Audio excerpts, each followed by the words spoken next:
예, 감사합니다. 오늘 말씀은요, 요한복음 1장 14절, 17절 말씀 되겠습니다. 제가 천천히 봉독에 올릴게요. 말씀이 육신이 되어 우리 가운데 거하심에 우리가 그의 영광을 보니 아버지의 독생자의 영광이요 은혜와 진리가 충만하더라. 요한이 그에 대하여 증언하려 외쳐 이르되 내가 전에 말하기를 내 뒤에 오시는 이가 나보다 앞선 것은 나보다 먼저 계심이라 한 것이 이 사람을 가리킴이라 하니라. 우리가 다 그의 충만한 데서 받으니 은혜 위에 은혜로라. 율법은 모세로 말미암아 주어진 것이요 은혜와 진리는 예수 그리스도로 말미암아 온 것이니라. 아멘.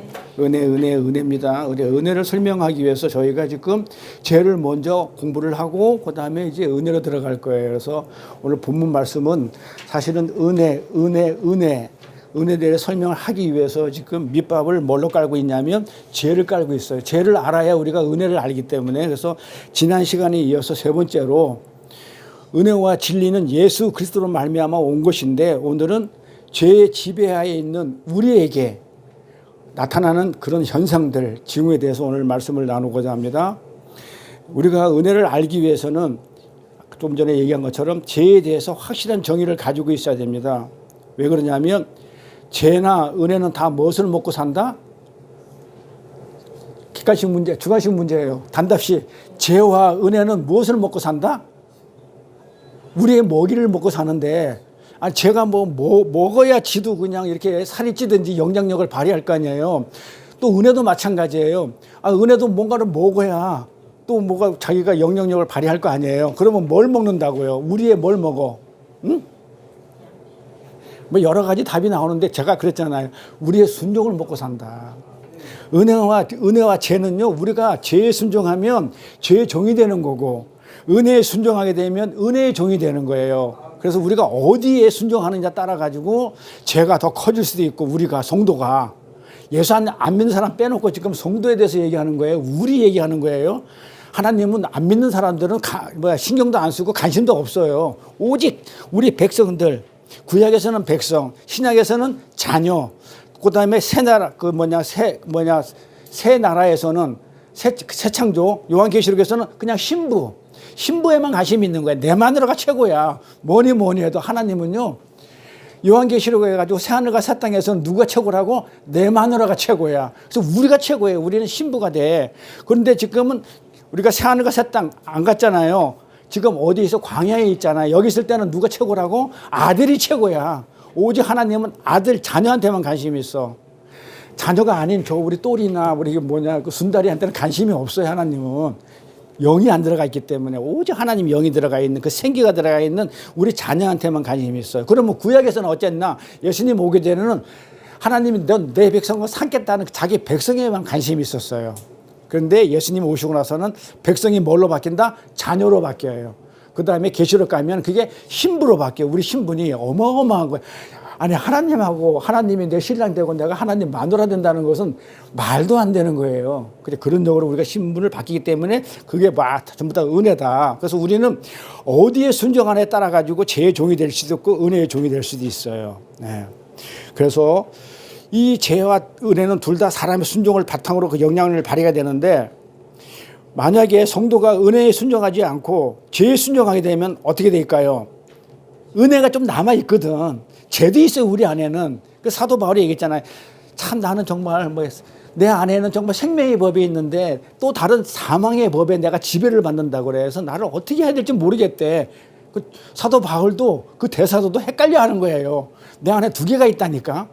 생명의 법이 있고 사망의 법이 있어요. 근데 우리가 은혜의 법에 순종하지 않고 생명의 법에 순종하지 않고 사망의 법에 순종하게 되면 어떤 현상이 오게 되면 죄책감이 들어요. 예수 안 믿는 사람은 아예 죄책감이 없고, 개가 돼지가, 아니 우리 해피가 남의 밭에 가가지고 비닐을 다 찢어놨다고, 비닐하우스를. 근데 개가 죄책감을 느끼냐고요? 안 느껴. 근데 우리는 느낀단 말이에요. 은혜가 조금 있기 때문에, 죄도 조금 있고. 그래서 죄에 순종하게 되면 우리가 죄책감을 느끼게 돼요. 그리고 상실감을 느껴요. 이게 이러면서 결국은 죄가 우리의 그 영혼을 갉아먹어요. 영을 갉아먹어가지고 계속 우리 영혼을 죽여가요. 점점. 그래서 영혼이 피폐해져요. 그래서 하나님은 어떻게 되냐면 우리의 생기를 드러나가지고 생명이 되게 했기 때문에 이 죄의 목적은 지난 시간에 뭐라고 그랬어요? 영을 갉아먹어가지고 하나님의 영을 다 빼내가지고 하나님의 골을 뚝뚝뚝 빨아가지고 원숭이 골 빨듯이 빨아가지고 어떻게 돼요? 죄의 영만 가득 차게 만들어 놓는단 말이에요. 그래가지고 하나님 마음을 아프게 하는 게 그 죄가 하는 일이라고 그랬어요. 그래서 죄는 성도의 마음속에서 지배력을 확보하기 위해서 어떤 방법을 쓰냐면 어떤 걸 무기로 쓰냐면 쏘기죠. 지난 시간에 했던 거예요. 그 다음에 강압적으로 뭔가 집착하게 만들고 두렵게 만들고 이렇게 하잖아요. 그래서 죄는 단순히 성도로 하여금 너 죄 졌다, 너 죄를 줘 이렇게 개별적으로 죄를 짓게 만드는 것이 목표가 아니고 제 궁극적인 목표는 뭐라고 그랬어요? 지난 시간에 아들의 목숨을 끊으면서까지 우리를 사랑하신 그 하나님 마음을 아프게 하는 데 목적이 있어요. 근데 그렇게 하는 말거나 내가 져졌는데 내가 뭐 아무 상관이 없고 하나님 마음 아픈 건 나랑 관심이 없다고 그러면 나랑 하나님 관계는 아버지와 아들 사이도 아니고 그냥 개털 사이예요. 그냥 아무것도 아닌 사이야. 그게 세상 사람들이에요. 근데 우리는 하나님의 자녀고 신부기 때문에 아버지 마음이 아프면 자식이 마음이 아파야 되는 거예요. 그래서 내가 아버지 마음을 기쁘게 해드리기 위해서 죄를 안 짓는 거란 말이에요. 그래서 이게 굉장히 중요해요. 그런데 거기에 속지 않으려면 우리는 어떻게 된다고 그랬냐면 답을 지난 시간에 줬어요. 어떻게 하라고요? 성경 말씀을 제대로 알아서 깨달아가지고 그 죄가 무엇인지를 알아야만이 그 죄를 어떻게 한다고요? 속지 않아요. 죄에 대해서. 그래서 적을 알고 나를 알면 백전백승이라고 그랬죠. 지피지기 백전백승. 죄를 알고 나를 알아. 쟤도 너도 나쁜 놈이잖아. 나도 나쁜 놈이었어. 나도 죄져서 나쁜 놈이었는데 둘 다 값으시게 똑같은 놈이었지만은 나는 하나님이 지켰어. 너는 마귀 새끼야. 그래서 여기서 은혜가 나오는 거예요. 그래서 사실은 은혜를 설교하기 위해서 지금 죄를 계속 설명하면서 밑밥을 까는 거예요. 내가 누구라는 걸 알아야 돼요. 내가 얼마나 죄 가운데 있었는데 이 죄를 전부 다 없애주고 결국 십자가 얘기하고 싶은 거예요. 예수 얘기하고 싶은 거예요. 이 죄를 전부 다 없애주고 나서 어떻게 했다고요?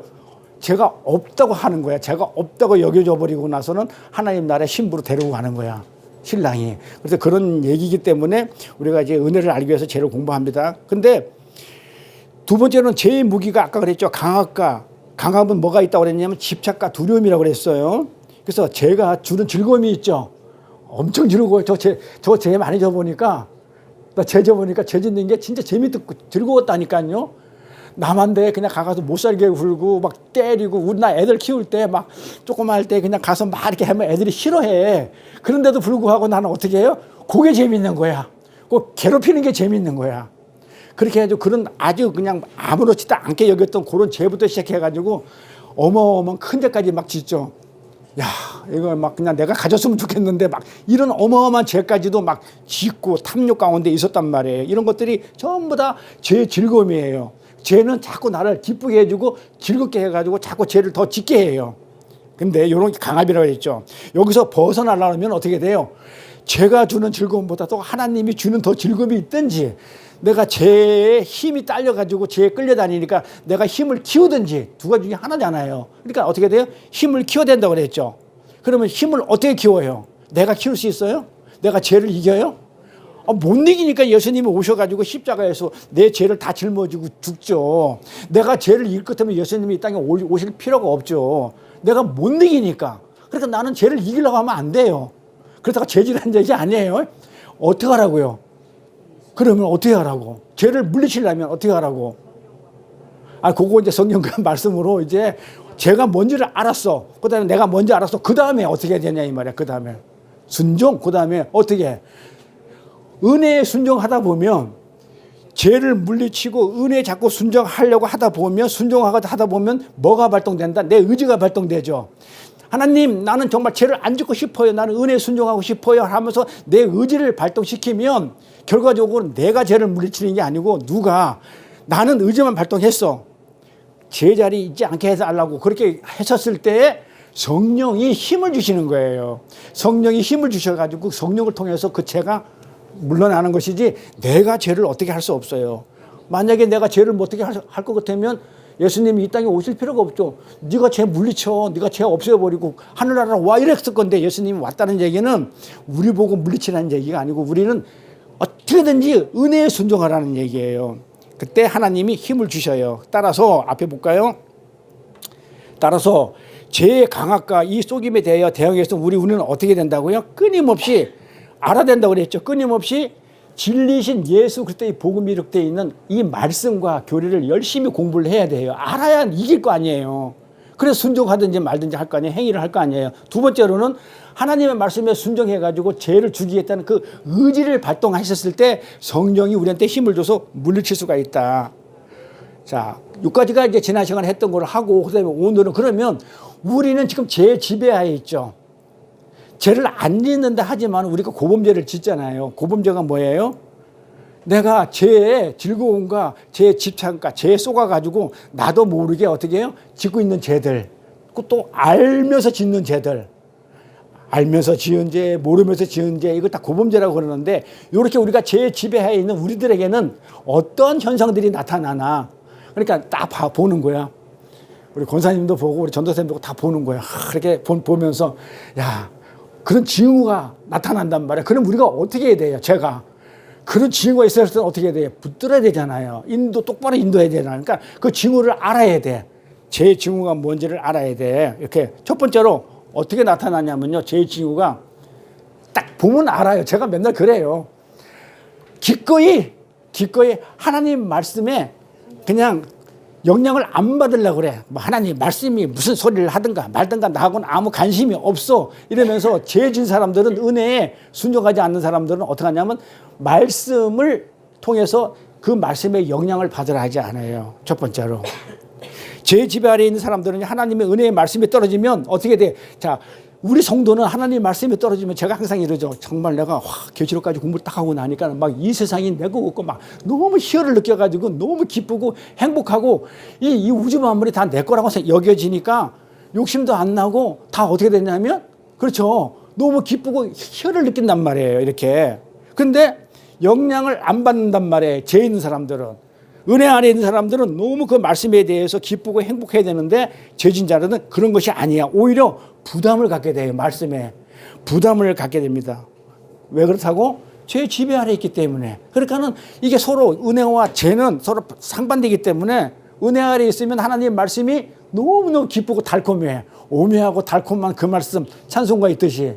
그런데 죄에 있게 되면 그건 나하고 뭔 상관인데, 그건 예수 믿는 사람들이 알아서 해. 뭐 이런 식으로 죄 아래 있는 사람들 그렇게 무시를 해버려요. 그러나 은혜 지배 아래 있는 성도는요, 자발적이고 기꺼이 하나님 말씀에 내 삶을 어떻게 하냐면 강력하게 내 삶에 영향력을 미쳐요.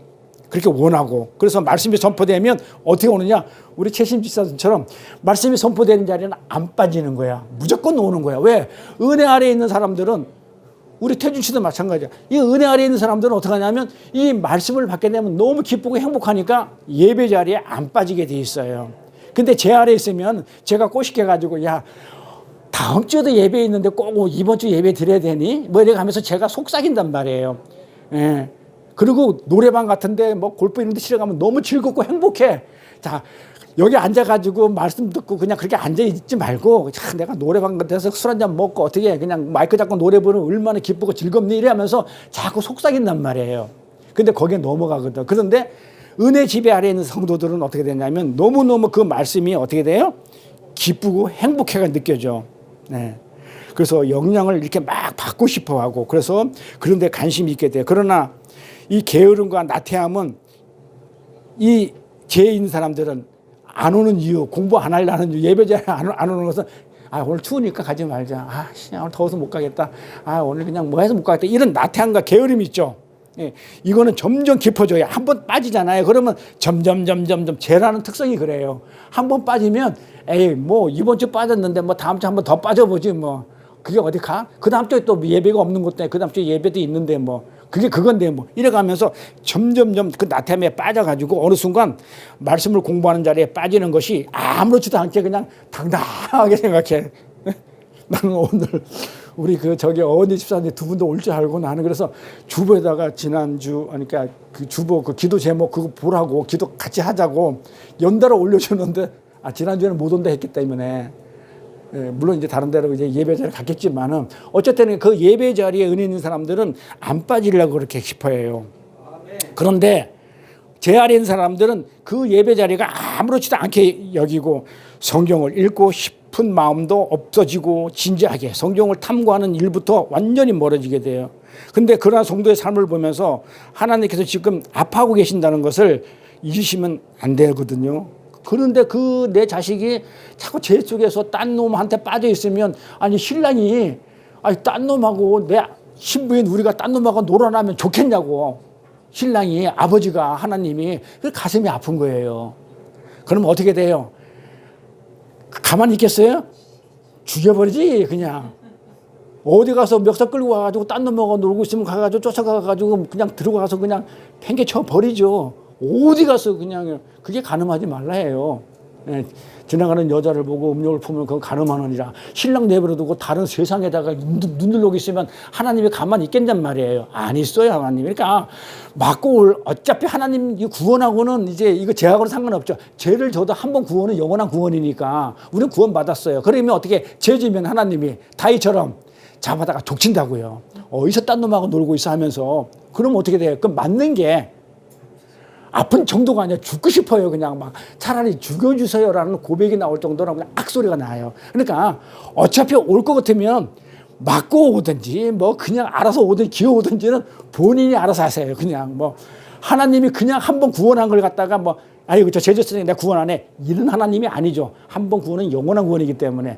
근데 우리가 성도가 구원을 받았음에도 죄를 짓는 거 보면 하나님이 가슴 아파한단 말이에요. 아프다는 얘기는 그냥 안 두겠다는 얘기예요. 맞고 안 올 거죠? 여기 있는 사람들은 해당이 없고 안 온 사람 누가 계신데 항상 어느 설교나 가면 와 있는 사람들에서 해당이 없고 없는 사람 얘기를 괜히 여기 있는 사람이 듣고 앉아 있는 거야. 들을 사람은 안 듣고. 전해주세요. 나도 전할 테니까. 어쨌든 간에 뭐 잘 지내고 있을 거라 믿어요. 어쨌든 간에 이렇게 우리 삶을 보면서 하나님은 그렇게 아파하신다는 거 잊으면 안 돼요. 그래서 성도가 영혼을 지배하고 있기 때문에, 성도의 영혼을 하나님이 지배하고 있기 때문에 하나님이 주신 그 생기를 잃어버리면 하나님이 그냥 그걸 다시 어떻게든지 마귀 새끼를 죽여서라도 찾아다 다시 집어 넣어준다니까요. 절대 우리 구원하고는 상관이 없어요. 자, 두 번째로 죄책감에 대한 인식에서 영향을 받지 않아요. 그러니까 죄책감이 무관계지죠. 죄에 대한 어떤 감각이 무관계져요. 그러니까 한 번 죄 짓고 두 번 죄 지면 타당성을 그냥 있어가지고 그냥 아예 그냥 죄책감이 없어져 버려. 근데 우리가 알거든요. 하나님이 어떤 분이신지 알고 그동안 우리가 공부를 했단 말이에요. 성경을 조금 알아. 그러니까 알고 있는 지식에 대해서 내가 행하고 있는 일이 죄라는 것을 알아. 그러니까 알면서도 요건 죄라는 것을 알면서 죄를 짓는 거야. 요게 이제 알면서 짓는 죄. 모르면서 짓는 죄는 뭐야? 진짜 몰라서 짓는 죄. 그럼 뭐가 더 나빠요? 알면서 짓는 죄가 나빠요? 모르면서 짓는 죄가 나빠요? 우리 태준 씨. 모르면서 죄 졌어. 근데 그게 더 나쁜 거야. 그런데 내가 알면서 죄를 졌어. 그럼 뭐가 더 나빠? 알면서? 알면서? 왜? 왜? 그거는 사회법은 그래요. 하늘나라 보면 반대로 보면 돼. 모르면서 죄를 짓는 게 더 나쁘다고 그래요. 그러니까는 그게 무슨 얘기냐면 모르면 회개조차도 안 해.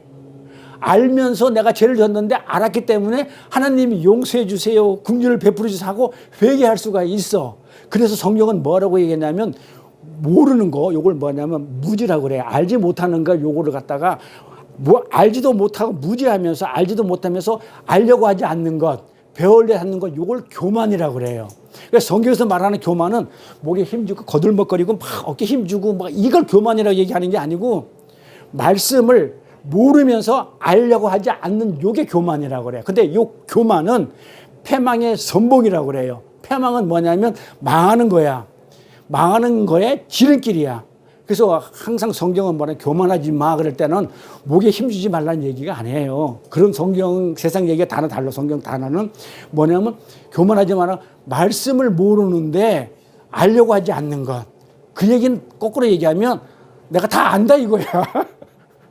그러니까 안 배우려고 하고 안 하려 한다는 얘기는 결국은 뭐다? 내가 안다 이거야. 그게 교만이에요. 근데 지가 알면 하나님만큼 아냐 이 말이야. 모르면서도 알려고 하는 것. 이게 교만이라고 그래요.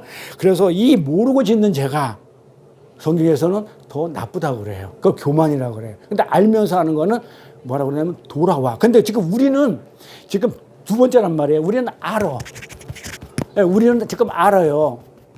우리는 이게 하나님의 은혜가 있고 그동안 어떻게 공부한 성경 지식이기 때문에 이게 죄라는 걸 알기 때문에 우리 죄는 어떤 죄라고 그러냐면 상대적인 죄라고 그래요. 절대적인 죄는 회개가 안 돼. 그런데 우리는 상대적인 죄는 어떻게 되냐면 은혜가 더 순종하다 보면 죄가 알고 이제는 뉘우치고 회개하고 내가 은혜에 더 순종하려 하다 보면 이 죄는 물러가거든요. 그래서 이길 수가 있어요. 하나님 주신 능력으로. 그래서 이 알고 짓는 죄, 요거는 상대적인 죄, 모르고 짓는 죄는 절대적인 죄, 이렇게 얘기를 합니다. 그래서 우리가 알고 있는 그 지식에 의해서 우리가 행하고 있는 일이 죄라는 것을 알고 있음에도 불구하고 어느 순간부터 죄에 대해서 아주 친해졌어. 지가 언제부터 죄하고 친하게 놀았다고 동물을 하는 거예요. 죄하고 이렇게 친해져가지고 민감하게 돼가지고 죄책감을 전혀 느끼지 않는 그런 상태까지 가게 돼요. 그러면 어떻게 되냐? 죄하고 같이 친구 돼가지고 어깨동무와 같이 노는 순간 어떻게 되느냐? 친밀해져가지고 하나님하고 친밀한 게 아니고 하나님하고 친구가 돼야 되는데 죄가 친구 됐었을 때 그렇게 되면 어떻게 하느냐면 그 하늘나라의 기쁨과 충만 은혜를 느끼겠어요? 못 느끼겠어요? 죄하고 친구가 되다 보니까 그 하늘나라의 기쁨과 행복을 못 느껴요. 예. 그래서 그렇게 되면 어떻게 돼요? 그 사람이 그 자체도 불행하게 되지만 아까도 얘기했지만 하나님이 그 자체를 보면서 무슨 마음이 들겠어요? 우리가 부모를 키우는데 어떻게 해? 공부 잘하는 놈하고 같이 어울리다 친구하면은 부모 마음이 좋아. 그래서 뭐든지 막 그냥 간식거리도 사다 주고 싶고 막 가방도 좋은 것도 옷도 좋은 거 사고 싶어. 그런데 친구가 내 아들이 그 잘못된 애하고 같이 어울려 다니면 부모 마음이 좋아요? 아프죠. 하나님 마음도 아픈 거야. 그러면서 자꾸 뭐라 그래? 야, 이놈 자식 그냥 그만 놀으라니까? 그리고 뭐 요구하면 네가 뭐 잘했다고? 그러면 그 하나님도 똑같아요. 하나님도 우리가 죄 가운데 있게 되면 내 자식이 죄랑 같이 친구하고 있으면 하나님이 어떻게 됐어요? 요놈의 자식 내가 그냥 안 둘 거야. 한 대 때리면 우리 인간이 부모 자식 때리는 건 저리 가라예요. 한번 저 보세요. 저 맞아보니까 죄하고 친구하고 놀다가 맞아보니까 어떻게 돼? 죽고 싶은 마음뿐이 안 들어요. 그러니까 어떤 하늘에 대한 기쁨과 은혜를 못 느껴요. 그러면서 그 하나님 아파하시는 그 눈물을 갖다가 우리가 보지를 못하게 돼요. 세 번째로 뭐가 있냐면 죄의 지배 아래에 있는 우리 성도는요. 다른 사람의 죄 짓는 걸 아파하지 않아. 아니 내 자식이 내 이웃이 내 남편이 내 아내가 죄를 짓는데 어떻게 안 아파하냐 이 말이에요. 도리어 어떻게 하는지 알아? 기뻐한다니까는요. 죄 짓는 사람 보면 우리가 은혜의 지배 아래에 있을 때는요.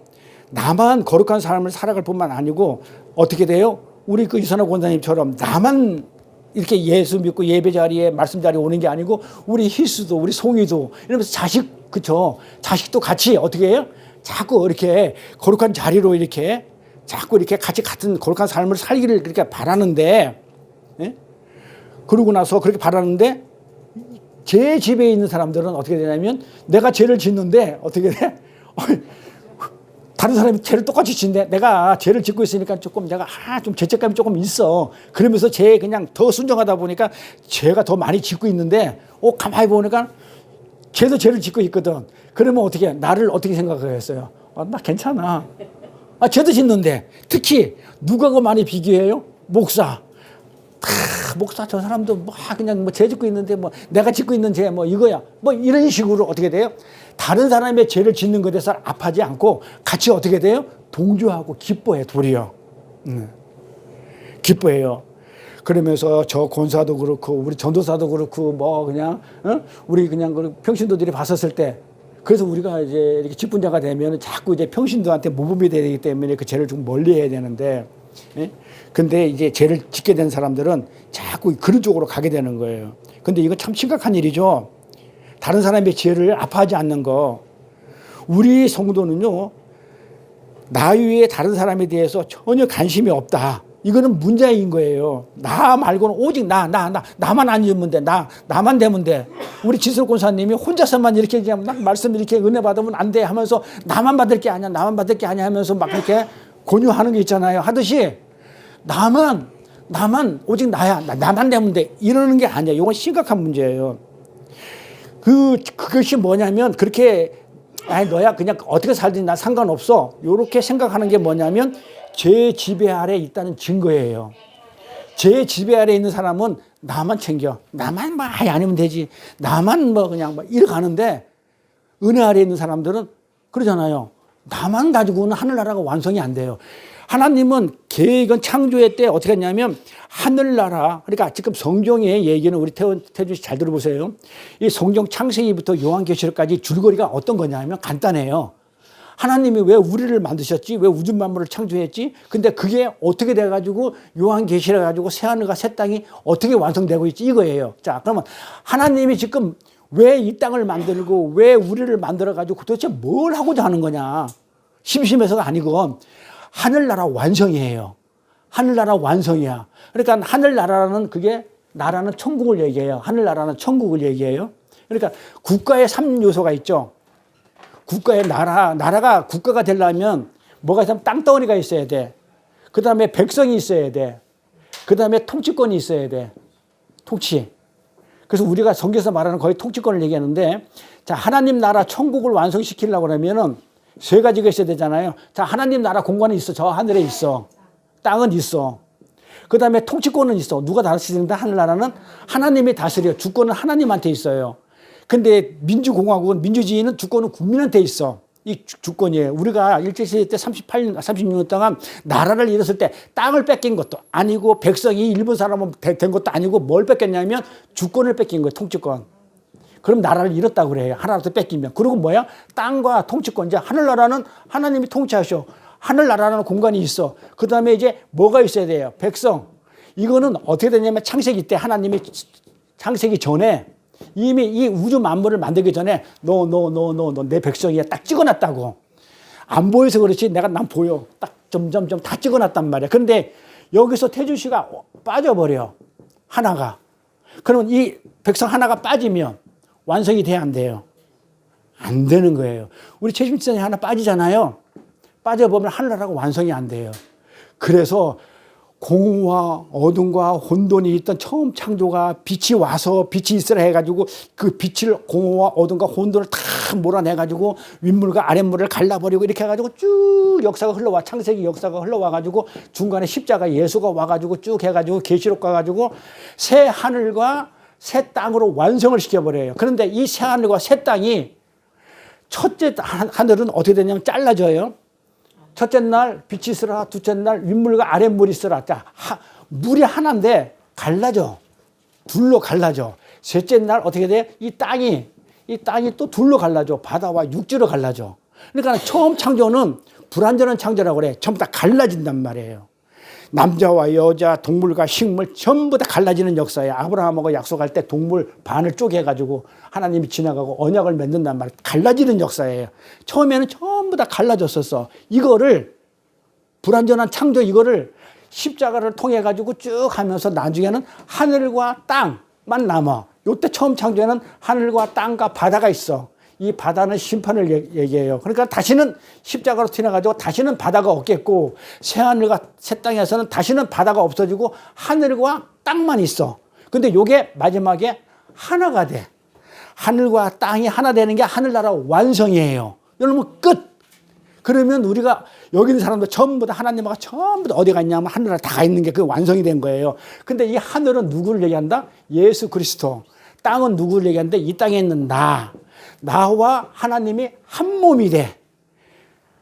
신랑과 신부가 한 몸이 완성되면 그게 하늘나라 완성이라는 요 내용을 처음부터 창세기부터 계시록까지 그냥 요거를 얘기하는데 예수님이 아기로 오셨고 그 다음에 구약에는 너희들이 어떻게 살았고 막 이런 걸 막 설을 푸는 거야.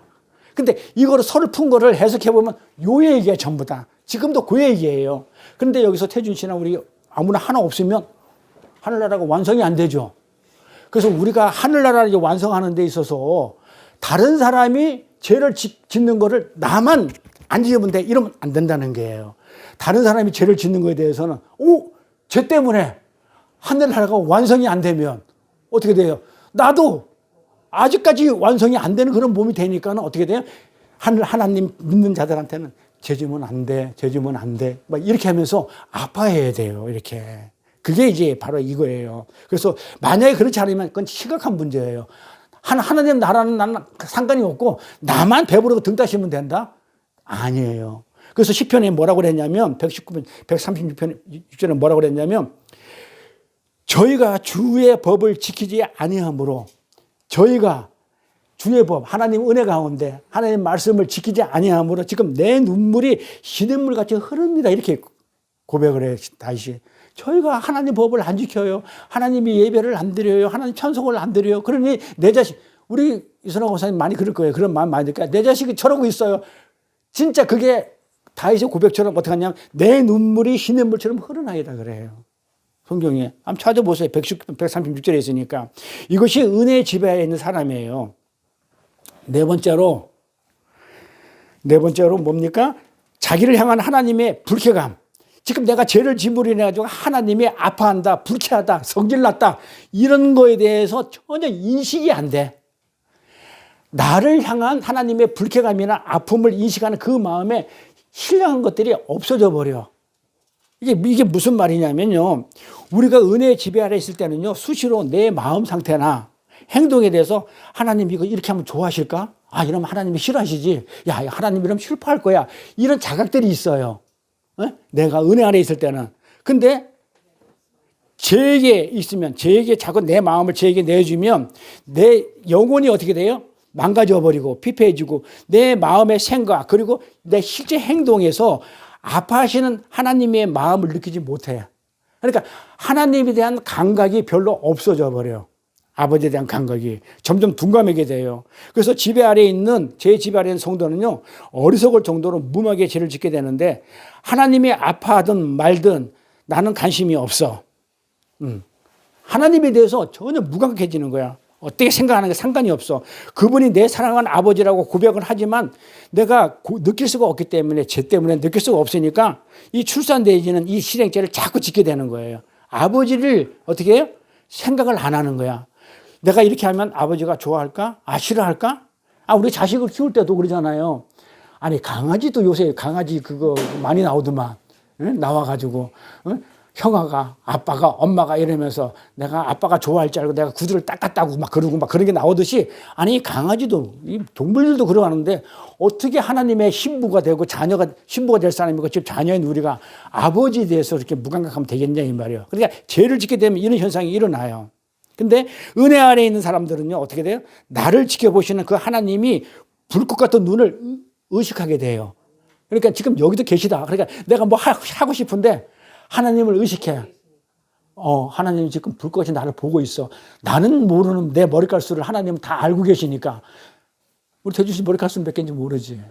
근데 하나님은 안다고 그래요, 성경이. 내 머리칼수까지 다 안다고. 그러니까 나를 불꽃 지켜보기 때문에 잠깐만요. 딴 데 좀 보실래? 이게 안 통해. 그러고 나서 몰래 이렇게 죄를 짓는. 은혜 아래 있는 사람들은 그게 느껴져요. 왜냐하면 이거 제 즐거움을 맛보고 싶은데 하나님 이거 딴 데 하고 계실 때 그때 딱 하면 되겠는데 자꾸 뭔가 저거 느껴지는데 아예 제 아래에 있는 사람들 그런 말은 안 느껴져. 근데 은혜 안 있는 사람들 그게 느껴져요. 왜? 불꽃 같은 눈길을 쳐다보고 있다는 것을 느끼기 때문에 함부로 행동할 수가 없는 거예요. 그래서 은혜 지배 아래에서 마음이 신령한 지각들이 민감하게 작용하던 우리 시편 기자의 고백을 들어보면 시편 77편 6절 9절 내가 천천히 읽어드릴게요. 이 얼마나 다윗이 힘들게 적어놨는지 얼마나 하나님 마음을 그렇게 헤아리려고 마음먹은지가 절절히 잘 나타나는 게 시편 77편 6절에서 9절이에요. 77이니까 외우실 거예요. 자, 제가 천천히 읽어드릴게요. 밤에 한 나의 노래를 기억하며 밤에 한 나의 노래가 모르겠어요. 하나님 앞에 내가 온전히 기도드린 거겠죠. 하나님 아버지 하면서 서로 소통한 거겠죠. 그 노래를 기억하며 내가 마음에 묵상하며 심령에 궁구하기를 내가 마음속에 묵상하면서 하나님하고 기도하면서 내가 하나님 말씀을 이렇게 그 심령을 궁구하기를 내가 뭐냐면 어떻게 생각했냐면 이래요. 주께서 영원히 버리실까 나를? 그러니까 내가 하나님한테 기도를 막 했는데 내가 죄를 지었고 하나님 내가 이렇게 살 수가 없고 뭐 어쩌고저쩌고 막 하는 것들을 내가 마음속에 묵상하면서 하나님 생각을 가버리는 거야. 하나님 생각을 하는 거야. 내가 이렇게 했기 때문에 하나님이 나를 어떻게 영원히 버리실까? 또 이렇게 다시는 은혜를 베푸지 아니하실까? 8절 그 인자심이 길이 다였는가? 하나님이 나에 대한 그 인자심이 이제 끝났는가? 또 그 허락을 영구히 내가 폐하셨는가? 하나님이 은혜를 베푸심을 잊으셨는가? 하나님이 노하심으로 그 긍휼을 막으셨는가 하였나이다 이런단 말이에요. 그러니까는 이 은혜 아래에 있는 사람들은 내가 어떤 그 잘못을 했다든지 하나님한테 뭔가 이렇게 그 신앙 고백이라든지 어떤 죄 고백을 했었을 때 그걸로 말미암아 하나님이 나를 버리실까? 이걸로 말미암아 하나님이 노하셨을까? 이걸로 말미암아 하나님이 나를 폐하셨을까? 하나님이 이거에 대해서 나의 사랑을 갖다가 이제 떨쳐버리시나? 이런 쪽으로 가게 돼요. 그러니까 항상 하나님을 의식해요. 의식하는데 죄 안 지는 사람은 영향력이 없어. 하나님의 말씀도 그렇고 하나님하고 나가 뭔 상관이야? 안 믿는 사람들이죠. 그래서 이렇게 하나님이 나를 어떻게 생각하실 건가에 대해서 이렇게 민감합니다. 그러나 제 지배에 있는 사람들은요, 하나님이 나를 어떻게 생각하든 말든 나만 편하면 돼, 나만 행복하면 돼, 이 그리로 간다는 거예요. 이게 네 번째고, 다섯 번째, 특정한 악에 대하여 계속적으로 상상합니다. 제가 쭉 봤는데요, 나를 돌아보게 되죠. 말씀 준비하면서 이거는 누구 보고 얘기하는 게 아니에요. 사실 하나님의 말씀을 주실 때는 나한테 주시는 거거든요. 그러니까 이 얘기를 전부 다 누구 얘기냐면 여러분 얘기 아니고 제 얘기예요. 각자 우리 동생이 시인인데 우리 권사님도 시인이지만 자꾸 이제 시인 학장이 저보고 그냥 시인 대학에 오라고 해가 저보고 감성적이 있다고 자꾸 오라고 그러는데 안 가는데. 그분이 저한테 가르쳐 주기를 시에 대해서 가르쳐 주기를 이렇게 해요. 시는 내가 졌지만 읽는 거는 독자이기 때문에 내가 시를 짓고 던지는 그 순간에는 내 거 아니다 그러더만. 그 읽는 사람 거야. 읽는 사람 거가 되듯이 똑같아요. 나도 이제 어떤 이거 쭉 읽어보면서 하나님 말씀을 딱 던져봤을 때 이거는 하나님 말씀을 던지면 내 거가 된 거야. 내가 읽었으니까. 내 걸 내가 돌아봤어요. 이렇게. 이건 아닌 것 같아. 내가 하나님 말씀에 대해서는 내가 뭐 조금 이제 영향력을 내가 미쳐가지고 조금 이렇게 두려워하고 말씀을 내가 상고하고 예배 자리라든지 말씀 자리에는 제가 아주 굉장히 즐거운 마음으로 이렇게 임해요. 우리 언니 집사님 그 정혜리 성도도 그냥 월요일날 쉰다고 그래. 일요일날 못 오고. 그러면 1대1이라도 또 말씀 공부한다고 그러면 하고 싶을 정도로 저거 그런 건 아닌 것 같은데. 그 다음에 죄책감에 대한 인식. 아직은 은혜가 조금 더 커가지고 죄를 짓고 있지만 은혜가 조금 더 커가지고 죄책감에 대한 인식이 있어요. 제가 이건 죄구나. 그리고 다른 사람이 죄를 아파해요. 요까지 내 합격이더라고. 각자 한번 보세요. 그 다음에 자기를 하는 불쾌가 아프면 이것도 인식해요. 내가 이렇게 했었을 때 하나님이 아파하시고 그러면 하나님이 이거 하게 되면 싫어하신다. 요까지는 내가 합격을 했는데 여기서 딱 걸리는 거야. 5번에서 나를 보니까 특정한 악에 대해서 계속적으로 상상을 하는 거야.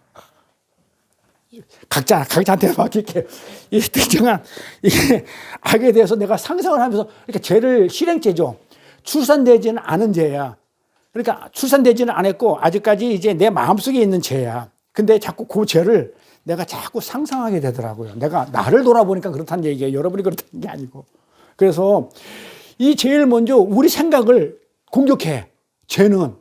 우리 생각부터 공격해가지고 이 생각을 통해가지고 이 들어온 죄는 우리의 상상력으로 이어져가지고요. 그 사고 기능에 영향을 미쳐요. 관여를 하는데 내가 저에게 성도가 이렇게 죄를 지속적으로 상상한다는 것은 어떤 거냐면요. 죄를 짓고 싶은데 행동으로 옮길 수 없는 환경 때문에 지금 제약을 받을 때 나타나는 현상이에요.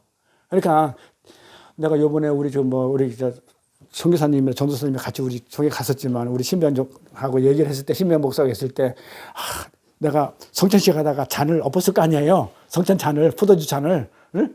그렇게 신변 목사가 그냥 그런 걸 엎었냐고 나한테 그러길래 내가 제가 있어서 그런 것 같아요. 했다만 또 신명한 목사도 말씀 있는 사람이에요. 그러니까 왜 죄가 있다고 그래요. 제가 가장 싫어하는 게 죄 있다는 거잖아요. 그러니까 근데 어떤 죄인지를 그냥 그 사람 못 알아먹은 거고 내가 말한 죄는 내 안에 있는 죄 그걸 얘기하고 있는데 떨려가지고 내가 이랬단 말이에요.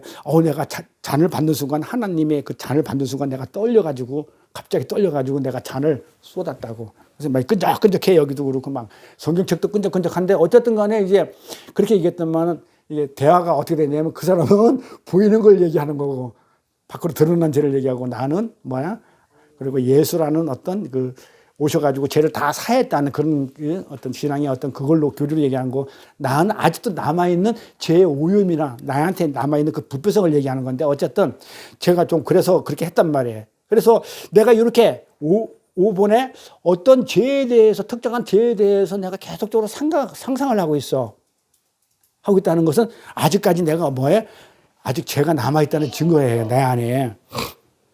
그래서 예를 들어 이런 거죠. 내가 어떤 사람이 너무 미워가지고 죽여버리고 싶은 거야. 근데 죽여야 못 죽여요. 못 죽이고 상상만 하는 거야. 생각을 타고 들어와가지고 저 새끼 죽여버릴 건데 내가 진짜 왜 못 죽여요? 어떤 환경의 지배를 받아서 못 죽이는 거예요. 왜 그래? 내가 저걸 죽여버리면 좋겠는데 저걸 안 죽여버리면 내가 감옥 갈 것 같으니까. 그래서 어떤 법이란데 어떤 환경의 제약을 받아가지고 안 하는 것 뿐이지 이 안에 죄성은 남아있다 없다 있는 거예요. 내가 그냥 쭉 누르고 있는 것 뿐이지. 네?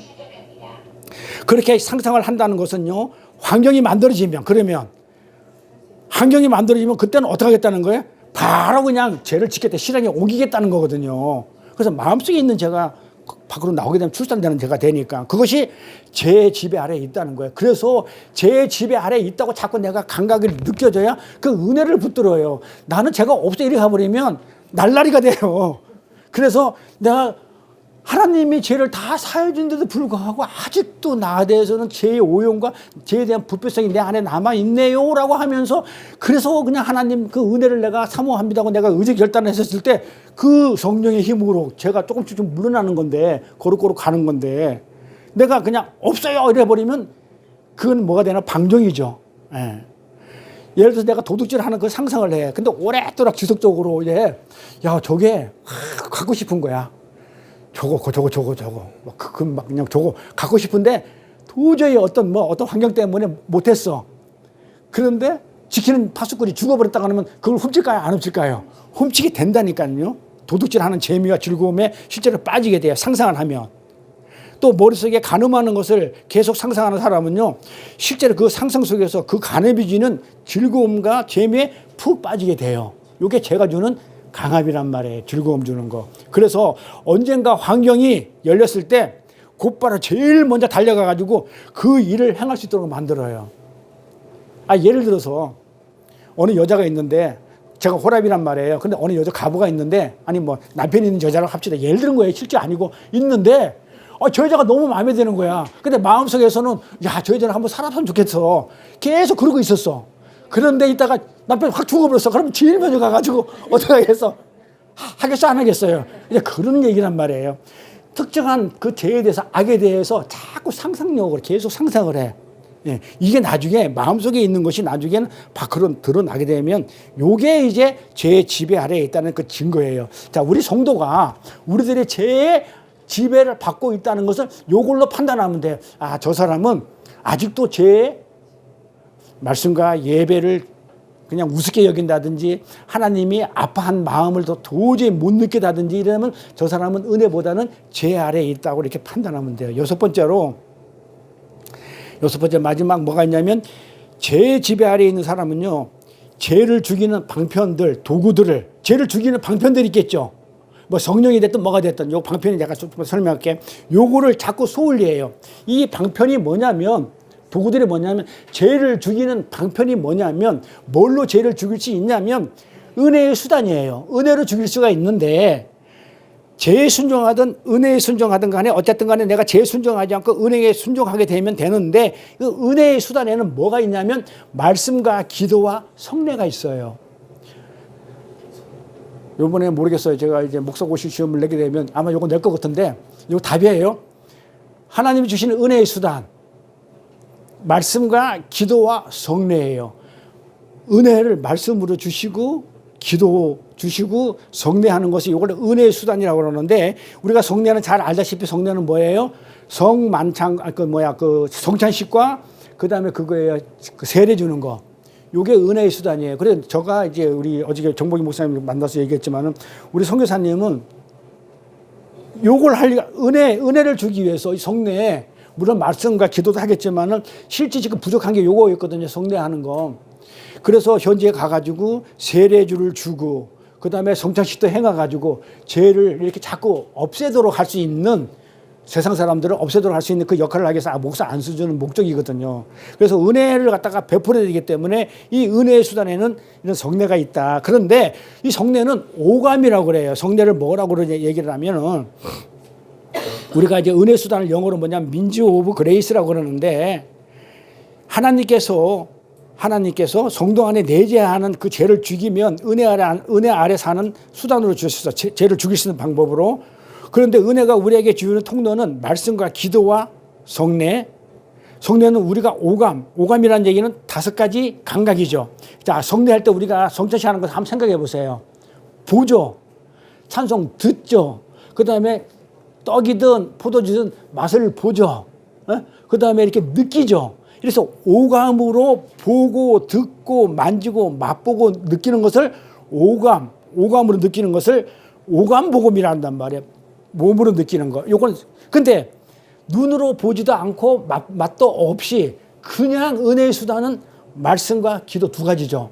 그래서 은혜의 수단 이러면 보통 누가 뭐라고 얘기하냐면 2단어로 뭐라냐면 축약을 하면 말씀과 기도예요. 그래서 오직 말씀과 기도를 통해서만 우리에게 뭐가 주어지냐면 말씀과 기도를 통해서만 은혜가 주어져요. 은혜는 오직 말씀과 은혜를 통해서만 그렇게 주어지니까 그러면 어떻게 돼? 은혜가 주어지면 그 은혜가 들어와 가지고 죄가 밀려나겠죠. 죄의 지배를 받고 있던 자가 어떻게 돼요? 그 은혜로 인해 가지고 죄에서 어떻게 풀려나는 자유함을 얻게 된단 말이에요. 그런데 이 죄를 지은 사람들은 이 은혜로 죄를 밀어낼 생각을 해야 안 해요. 전혀 없는 사람은요, 말씀과 기도가 필요 있다 없다? 없다고 생각하는 거예요. 그러니까 내 안에 있는 죄를 나는 밀어낼 수가 없어. 나는 죄하고 친구고 나 친밀하고 나 걔랑 잘 통하는데 내가 왜 걔를 왜 몰아내 하는 사람들은, 죄를 짓겠다는 사람들은 반드시 말씀과 기도가 없어요. 이게요 진리예요. 그런데 내가 죄를 밀어내겠다 하는 사람들은 말씀과 기도를 하게 돼 있어요. 그럼에도 불구하고 나는 내 친구 쟤하고 내가 같이 놀지 나는 필요가 없어 한다는 말씀의 자리, 기도 자리 없어요. 안 해요. 그게 은혜 수단에서 멀어지는 거예요. 그 은혜가 들어와야 제가 밀려가는데 그 지배를 받고 그 은혜 수단이 필요 없다는 거예요. 말씀과 기도가 필요 없다는 거예요. 그래서 소홀히 하게 됩니다. 그래서 이 은혜의 수단인 그 말씀과 기도는 성도에게 항상 어떻게 되냐면 껌딱지처럼 딱 붙어 있어야 돼요. 말씀, 기도는 막 뗄래야 뗄 수가 없어요. 고개 떼어지는 순간에는 죄에 순종하게 돼. 그러면 죄 짓는 자리에 들어가기 때문에 뗄래야 뗄 수가 없어요. 절대로 떼어주면 안 돼요. 근데 이 성도가 어떻게 돼요? 죄를 밀어내는 그 은혜 수단을 갖다가 어떻게 돼요? 그 죄의 지배에서 못 벗어나. 은혜 수단은 멀리 해버리고 죄의 지배에서 못 벗어나게 되면 어떤 현상이 일어나냐면 나를 보면서, 자신을 보면서 죄의 지배 아래에 있는 사람, 은혜의 지배에 있는 사람과 차이가 뭐냐면 죄의 지배에 있는 사람들은 맨날 자신을 보면서 불쾌감이 생기고 화가 나. 내가 화가 나는 거야. 나를 보면서 내가 화가 나는 거야. 왜 나는 여전히 이 모양이냐 이래가면서 죄 지배에 있으니까 그렇지 뭘 나한테 데리고 와. 나 그렇게 얘기해 줄 거야. 나는 왜 1000년만 아니면 10년 20년 30년 예수를 믿어도 왜 나는 이 모양이 이 꼴인지 모르겠습니다 하는 사람들 딱 보세요. 기도 있나 없나? 없어요. 말씀 있나 보세요. 없어요. 그러면서 나는 왜 예수를 20년 30년 믿었는데 나는 왜 맨날 이 모양 이 꼴이 하는 사람들은 딱 데리고 오면 왜 그래? 죄 지배에 있어 그래. 나 딱 답을 금방 내준다니까. 답이 금방 나와요. 이런 것들은 성경에서. 당신은 죄의 지배에 있어요. 왜 그래? 게을러서 그래. 말씀해. 그 다음에 말씀 공부해. 그 다음에 예배 자리에 게을러가지고 안 나와서 그런 거지. 그리고 내가 가르쳐줬는데도, 우리가 가르쳐줬는데도 네가 어떻게 안 배우고 안 하니까 그런 거지. 난 답 금방 내준다니까요. 예, 그래요. 그래 놓고 자기를 그냥 나는 얘 이 모양 이 꼴이 하면서 자기를 학대해. 자기를 미워해. 그러면서 예수 믿는 사람이니까, 성도는 다 예수 믿는 사람이니까. 그러면서 뭐라고 그래? 주님, 저는 언제까지 이렇게 살아야 됩니까? 그것도 한 번, 두 번이죠. 어떻게 난 할 때마다 이렇게 죄 있는 자리에 있습니까? 하면서 이러고 앉아있더라, 이 말이에요. 뭐라고요? 게을러서 그렇다니까? 게으르다 하는 거 반대말은, 우리 게으르다 반대한 말, 김영창 선교사 하면 답이 딱 맞아. 부지런하다가 답이 아니야, 저는. 게으르다의 반대말, 부지런하다가 아니고, 김영창 선교사. 우리 교단에서 다 인정해. 우리 백승길 목사가 저한테 그런 얘기를 하더라고. 수련회 끝나가지고. 아니, 우리 선교사님 새벽 4시부터 일어나자고 저렇게 부지런하냐고. 그래요. 그러니까는 게으른 자는 예배 자리도 싫고, 말씀 자리도 싫고, 다 싫은 거야. 응? 나만 편안하고 등 따시고 배부르면 돼. 나만 배부르고 등 따시면. 그리고 자기를 학대해요. 응? 절대 그 사람은 행복할 수가 있다, 없다? 못해요. 그 죄제배에 있는 사람들은요, 계속해서 예수를 믿으면서 자꾸 우울해져요. 내가 예수를 믿는데 뭐 되는 게 없어. 될 일이 없지. 안 되지. 그렇게 기쁨이 없지. 절대 행복할 수가 없어요. 그래서 계속해서 죄가 나를 지배하고 있고 그 죄는 내 영혼을 어떻게 해요? 계속 갉아먹고 있잖아요. 피폐하게 만들고 있기 때문에 어떻게 내가 그 안에서 하늘의 행복을 느낄 수 있겠냐고요. 죄에 있는 사람이 무슨 뭐 다른 즐거움이 있을지 모르지만은 은혜가 있는 그 하늘의 기쁨을 어떻게 누리냐고요. 내 영혼이 자꾸 피폐해지고 있는데 하늘의 행복을 맛볼 수가 없다는 거예요. 근데 그 모습을 보고 우리 하나님은 어떻게 할까요? 내 새끼가 영혼이 다 갉아먹어져가지고 제 종노릇하고 있는 그걸 보면서 하나님이 얼마나 아파하고 계시고 그러냐고요. 아니 이게 무슨 비극이냐고요. 예수 잘 믿는 성도가 그렇게 말씀과 기도를 안 해가지고 결국은 게을러 터져가지고 말씀과 기도를 소홀히 해서 죄한테 놀아나면서 자기를 보면서 아파할 때 그 아버지는 얼마나 아파하겠냐 이 말이에요. 근데 이 복음이 왜 이렇게 비극적으로 끝나야 되냐고요. 이게 뭐 로미오야 줄리엣이야 뭐야 도대체. 이 복음이 비극이냐고요. 하나님 말씀이 비극이냐고요. 근데 왜 비극으로 끝나야 되냐 이 말이에요. 그래서 우리 성도가요. 그렇게 죄의 지배를 받고 있을 때 물론 우리 죄의 지배는 어떤 절대적인 지배는 아니라고 그랬어요. 상대적인 지배예요. 어떤 방안, 대처 방안이 무엇이 있는지를 요거 알면은 우리가 죄를 어떻게 할 수 있다? 몰아낼 수 있어요. 그러니까 죄를 짓는 것에 대해서 너무 힘들어하지 마세요. 우리 다 져요. 그러니까 우리가 어떻게든지 내가 의지 결단으로 해가지고 죄를 안 짓는 자리에 서겠다는 그런 대처 방안을 우리가 구체적으로 알고 있다면 우리는 다 죄를 몰아낼 수 있어요. 자, 그래서 이 죄를 어떻게 몰아내느냐? 아까 그랬죠. 말씀 서두에 죄는 어떤 도구를 쓴다? 속이고 그다음에 강압이라고. 그렇죠? 우리를 유혹할 때 강압으로 우리를 유혹할 때 우리가 어떻게 하면 된다고 그랬어요? 하나님 말씀을 잘 탐구해서 배워가지고 총명을 잃지 않고 그렇죠? 하나님 말씀에 순종하고자 하는 의지를 발휘하겠다. 그러면 이 죄는 이길 수가 있다. 내가 이렇게 말씀을 드렸어요. 근데 그거 가지고 너무 추상적이야. 그래서 구체적으로 이제 설명을 해드릴게요. 그래서 저는 5번에도 걸렸어요. 죄송합니다. 저 죄인, 맞아. 제 오염이 있어요. 아까 5번에서 걸리더라고요. 자, 이렇게 내가 죄의 지배 아래에 있다는 것이 확인되었다면 아까 오늘 지금까지 들으신 그 얘기를 잘 숙지하셔가지고 어떻게 하셔야 되냐면 우리가 죄의 지배를 벗어나기 위해서 뭘 하냐면 이게 필요해요. 죄의 지배를 벗어나기 위해서는요. 싸워야 돼요. 죄하고. 마귀들하고 싸울지라 이렇게 하면서 싸워서 이겨야 돼요. 벗어나기 위해서 싸워야 하는 그 죄하고 내가 죄와 싸워야 돼요. 그 다음에 내가 누구인지를 알아야 돼요. 먼저. 그래 아까 그랬잖아요. 죄가 뭔지 내가 뭔지를 알아야 내가 뭔지를 그렇게 잘 정리된 지식이 필요해요. 내가 성경 말씀이 있으니까 너는 태어날 때부터 어떻게 했다? 선악과를 먹은 아담의 후손으로 태어나가지고 너는 원죄를 가지고 태어났어. 그래서 예수님이 올 때 성탄절 할 때 기쁘다 구주 오셨네 이래놓고 나서 기쁘고 뭐 하늘에는 영광 땅에는 찬송 막 이랬잖아요. 근데 사실은 예수님이 오셔가지고 이 땅이 기뻤나요? 예수님 오시는 그 순간에 그 당시에 있던 예루살렘 성에 있던 2살 미만 아이는 다 죽어버려요. 그게 무슨 기쁨이냐고요. 그래서 성탄절날 기쁘다 구주 오셨는데 기쁘다 구주 오셔가지고 오신 게 결과가 뭐냐면 예수님 탄생한 2살 미만 아들 다 죽는 게 기쁜 거야. 이게 말이 되겠냐고 우리 생각으로는. 그래서 어떻게 한다고요? 나는 그 예수님 안 믿을 거야. 태어나자마자 사람을 갖다가 2살 미만 아이를 다 죽이는 예수를 내가 왜 믿어? 이런 사람도 있어요. 근데 그 말의 뜻은 분명히 뭐였다고요? 2살 미만의 아이들은 죄 질 시간도 없었고 죄를 질 수 있는 어떤 행위를 한 적이 한 번도 없어. 근데 왜 죽었다? 원래 태어난 그 죄 때문에 죽어야 된다는 걸 알려. 예수님이 오면서 그 원죄에 지었던 자들은 전부 다 없애버리겠다는 그런 상징적인 의미를 가지고 있는데 그걸 또 문자로 풀게 되면 예수님이 오신 게 불행이야. 2살 먹은 아이는 다 죽어야 돼. 예수는 지는 안 죽고 왜 다른 2살 먹은 애들 남의 애들은 다 죽냐고 막 이렇게 따지는 사람이 있는데 그거 상징하는 게 뭐다? 2살 먹은 미만 아들은 죄 질 시간도 없었고 그런데도 불구하고 태어날 때부터 죄를 짓고 태어났기 때문에 그 죄를 다 없애버린다는 상징적인 의미로 2살 먹은 아이가 다 죽는 거예요. 그렇듯이 그 죄에 대해서 원죄에 대해서 우리가 확실히 정리하고 있어야 돼요.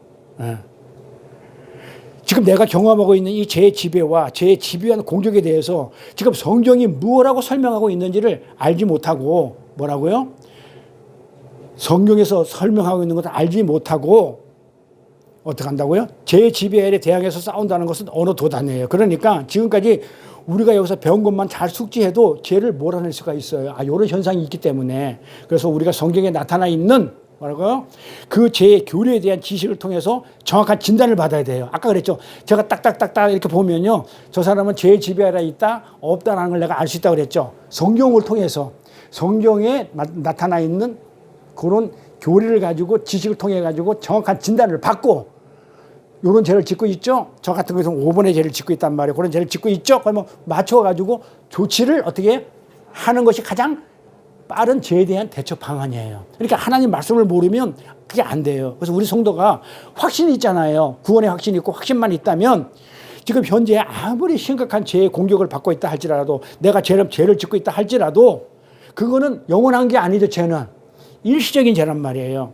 상대적인 죄이기 때문에. 그리고 막 폭발적으로, 폭동적으로, 순간적으로 일어났던 사건이지 절대 그 죄가 영구적으로 우리를 지배할 수 없다는 것을 성경에서 말하고 있으니까 이 성경 말씀을 알면 이 죄는 절대 나한테 못 이겨. 언젠가는 물러날 거야라는 그런 확신이 들게 돼요. 그러니까 말씀을 모르면 맨날 끌려가게 돼.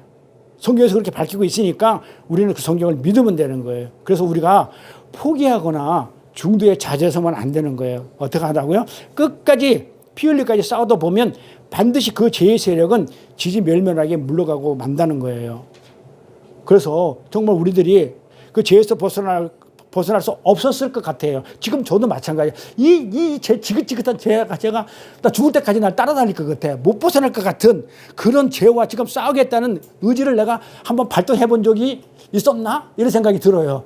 내가 이 죄와 한번 싸워보겠다고 마땅 한번 떠보겠다고 한 적이 있었나라고 내가 한번 그 생각해본 있냐 이 말이에요. 근데 어떤 때는 있고 어떤 때는 없어요. 근데 만약에 있었다면 경험을 하게 돼요. 내가 다시는 안 할 거야. 나 요거는 내가 안 할 거야. 이렇게 의지 발동이 됐다면 어느 순간에 죄하고 제가 멀어지게 돼 있더라는 거 아마 경험했을 거예요. 그래서 죄는 우리가 의지를 발동하고 하나님의 도우심을 구하면 내가 의지 발동하고요. 하나님이 힘 주신단 말이에요. 그 하나님의 도우심을 구하면 아니 이렇게 힘없는 거였어? 근데 이렇게 나를 갖다가 괴롭혀서 요거 느껴져요. 별것도 아닌 게 나를 갖다가 이게 나를 그냥 영혼을 깔아먹고 있었네? 이러면서 이거 힘없는 거였어? 그렇게 생각할 정도로 우르르 무너지는 게 죄예요. 별거 아니에요. 실제로 그래요. 그런데 그 의지를 발동하기까지가 힘이 들어. 왜 그렇다고? 꼭 죄가 주는 즐거움이 있어. 요것 때문에 요걸 못 넣어가지고 의지 발동이 안 돼서 그렇지 의지 발동만 되면 죄는 싹 무너져요. 그걸 느껴보시면 별거 아니었다 이 생각이 들어요. 그럼 우리가 의지 발동을 안 하려고 하는 것이 문제지 재밌기 때문에 너무 좋아가지고 죄의 달콤에 쏟고 있어서 그렇지 금방 무너지는 거예요. 사실 죄가 주는 즐거움은 재밌는 게 아니에요. 그거 일시적이잖아요. 근데 죄가 뭐라고 그래요?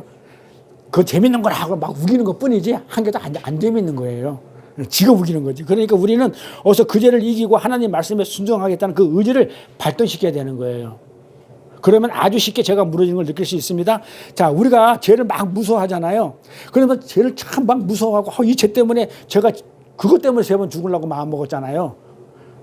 그 죄가 너무 무섭고 무서워서 너무 철옹성처럼 막 여기기 때문에 우리가 기가 죽어가지고 내가 이것 때문에 내가 죄를 져가지고 어떻게 내가 어떤 형벌 당하면 안 되니까 차라리 내가 죽어버리자 이 생각을 했던 거거든요. 그러니까 내가 죄를 하나님의 도우심을 받아가지고 그냥 어떻게 하겠다는 의지 발동을 안 하고 죽어버리겠다. 근데 이 생각뿐이 안 되는 거야. 의지 발동이 안 되는 거예요. 그래서 한번 해보세요. 우리가 죄를 죽이겠다고 의지를 발동하는 순간 그 무시무시한 그 죄의 능력과 비교할 수 없는 은혜의 능력이 하나님의 은혜의 능력이 우리에게 주어져요. 나는 요거를 몰라가지고 누가 안 가르쳐가지고 죽으려 했다니까요. 내가 죄를 졌으니까 어떻게 돼요? 죽어버려야 되겠다 이 생각뿐이 안 들었는데 여기서 내가 이 죄를 몰아낼 수 있는데 의지 발동을 하게 되면 어떻게 된다고? 나는 못하지만 하나님의 은혜의 능력이 죄의 능력은 우습게 여기고 다 물리칠 수가 있다는 말이에요. 그걸 우리한테 주셨으니까. 그래서 은혜의 능력이 죄를 박살내는 경험을 해보시면 됩니다. 그러면 죄 짓는 거 별거 아니에요. 질 수 있죠. 순간적으로 일시적으로 하면 어떻게 돼요? 하나님 은혜 주세요. 나 요거 요 새끼 요거 나 요거 그냥 나 어깨동무 안 할 거야. 친구 안 할 거야 하면서 내 의지 발동하면 하나님이 없어져 버리잖아요. 그러면 뭐 별것도 아니에요. 한번 해보시니까. 근데 안 하니까 그 죄가 무서워서 벌벌벌 떨다가 죽어버리는 건 나처럼 죽고 싶은 거예요. 그 다음에 은혜의 교리에 대해서도 우리가 두 번째로 은혜의 교리에서 잘 알아야 돼요.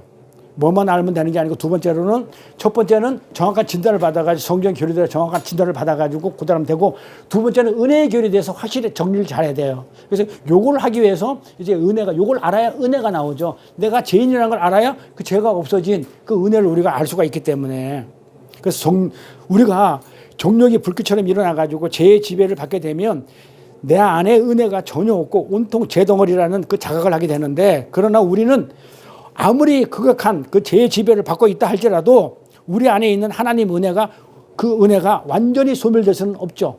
구원을 해주기로 약속이기 때문에 제가 내 안에 와가지고 그냥 막 발버둥 치고 막 오만 계절을 다 해도 하나님의 은혜가 남아있는 은혜까지는 못 없애죠.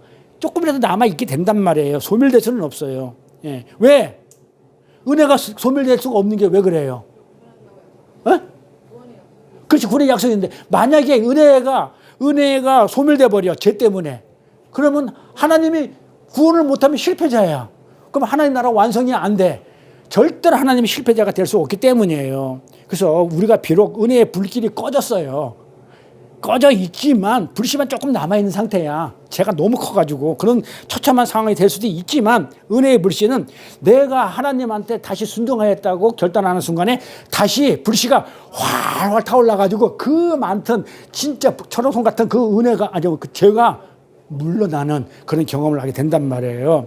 그래서 그 은혜는 뭘로 내 발동하는 그 의지를 에너지 삼아가지고 횃불로 이렇게 발할 수가 있는 거기 때문에 그것을 성경이 강조하고 있는 거예요. 그래서 은혜를 사모하게 되면 죄는 어떻게 된다? 없어요. 자, 그러면 은혜의 수단은 뭐라고 그랬어요? 말씀과 기도, 말씀의 자리, 예배의 자리, 그 다음에 기도하는 자리에서 빠지지 않고 있으면 죄는 짓는다? 안 짓는다? 없어진다. 답은 딱 이거예요. 쉽죠? 그래서 포기하지 말고 끝까지 피 흘릴까지 싸우라고 사도 바울이 그렇게 경고한 겁니다. 왜 그러냐면 왜 사도 바울이 그렇게 경고했다? 끝까지 싸워! 이렇게 했던 건 뭐냐? 우리가 너무 죄를 무서워하고 벌벌벌 두려워하기 때문에 두려워하지 말고 싸워 이렇게 했던 거란 말이에요. 그래서 중간에 포기하지 말고 끝까지 안 가니까 사도 바울이 끝까지 싸워 이랬단 말이에요. 끝까지 해보라는 거예요. 그러나 반드시 그 은혜의 불길이 살아납니다. 불씨가. 그리고 지혜 세력은 밀려나게 돼 있어요. 그런데 마지막으로 세 번째, 내가 내 자신의 죄의 지배 아래 있다는 것이 내가 확인됐어. 내가 다섯 번째 걸렸단 말이에요. 죄의 지배 아래 있다는 것이 확인이 되면 누구를 생각하라고요? 예수님도 어떻게 됐다고요? 이건 다음 시간에 할 건데요. 예수님이 왜 깊이 생각하느냐면 예수님이 내 죄를 지금 어떻게 했단 말이에요? 내 죄를 가지고 십자가에서 죽으셨다는 거를 요거를 느끼게 되게 되면 내 안에 있는 이 죄는 십자가 앞에서 무릎을 꿇게 돼 있어요. 내가 죄 아래에 있는데 제가 너무 커가지고 이제는 어떤 희망도 없을 때, 이렇게 좌절할 때, 저 같은 경우 죽고 싶을 때, 내가 저진 죄가 너무 커가지고. 근데 이것 때문에 내가 그때 이 말씀 알았으면 나 안 죽었어. 자살 기도를 왜 해? 근데 제가 너무 커가지고 죽어버려야 되겠다고 생각했을 때, 이 십자가를 생각했을 때, 이 죄를 예수님이 그 너무너무 커가지고 내가 감당하지 못하는 죄를 예수님이 가지고 가셨어. 그럼 내가 죽을 일이 있어요, 없어요? 몰랐던 거예요. 교회를 내가 30년 다녔을 때도 몰랐던 거예요. 누가 안 가르쳐 줬으니까 이런 거를. 그러니까는 죄 졌으니까 죽어! 이것뿐이 안 가르쳐 준 거야. 죄 지으면 안 돼! 이랬지. 그 은혜를 안 가르쳐 준 거야. 나는 죄를 많이 져서 진짜 감당할 수 없는 죄를 졌어. 진짜 많은 사람들이 정말 저 죽일 놈에 때려 죽일 놈에 했었을 때 나는 그게 감당이 안 돼가지고 죽어야 되겠다 생각했을 때 그 죄를 예수님이 가지고 가셨다 생각했으면 내가 죽을 일이 없었지. 그거예요. 그래서 예수를 깊이 생각하면 지금 하나님이 나한테 얼마나 그 은혜를 십자가를 통해서 은혜를 부어주시는지 알게 되면 거기서 찬송과 은혜가 나오게 돼 있어요. 이 부분에 대해서는 좀 길기 때문에 다음 시간에 자세히 설명하는 걸로 할게요. 자, 기도하겠습니다. 복되고 거룩한 성일을 맞아가지고 찬양과 경배로 예배드릴 수 있도록 허락심을 감사드립니다. 우리는 여전히 육신을 입고 있기에 마음속으로 죄를 짓게 되어 우리의 영혼에 하나님의 은혜가 생기가 빠져서 죄의 세력이 더 힘을 얻게 깨닫게 만들어 줍니다. 그러나 그러한 제 속임과 죄에 대한 집착을 털어내기 위해서는 더 큰 힘이 필요함을 압니다. 그러나 그 힘은 우리가 말씀에 순종하고 의지를 발산할 때 하나님이 주시는 능력의 힘으로 죄를 물질 수 있는 것이며, 또한 우리가 피 터지게 싸워서 죄의 지배를 벗어나기 위해서는 먼저 그 죄와 우리 자신에 대한 성경적 지신이 필적임을 알아야 하기에 성경에서 말하는 죄의 속성을 잘 알고 배워서 성경에서 말하는 진단으로 죄의 공격을 이겨내므로 하나님을 아프게 하지 않는 진정한 하나님의 자녀다운 삶을 살아가는 저희들 모두가 될 수 있도록 은혜 위에 은혜를 더하여 주옵소서. 감사드리며 거룩하신 우리 주 예수 그리스도 이름 받들어 기도드려 싸움나이다. 아멘. 284장 찬송하고 헌금하겠습니다.